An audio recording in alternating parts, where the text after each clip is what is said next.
Toute entreprise doit investir. Elle doit utiliser des biens durables qu'elle détient ou qu'elle contrôle.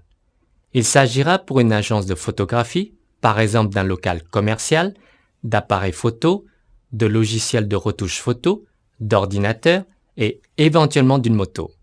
Dans une grande entreprise, il peut s'agir des brevets, des immeubles, des usines, des mobiliers, des voitures de fonction et des titres de participation de filiales. Ces investissements sont censés lui procurer des revenus futurs. En comptabilité, ces investissements figurent à l'actif du bilan de l'entreprise.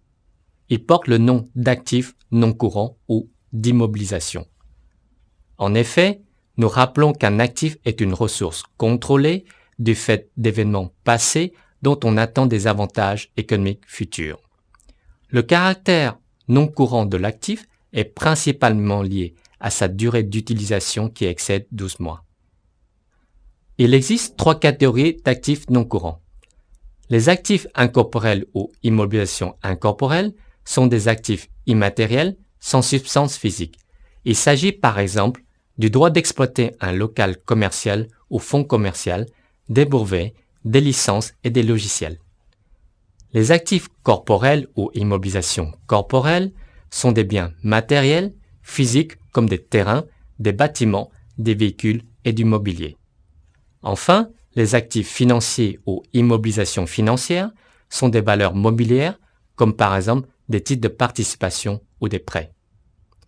Ces définitions sont simples, mais la pratique peut se révéler plus complexe.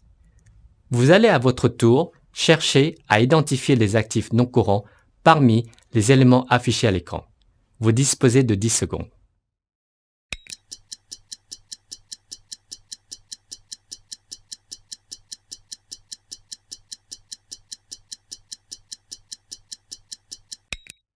Vous avez certainement identifié uniquement 2 actifs non courants et c'est exact. Il s'agit des marques acquises et des agencements et installations.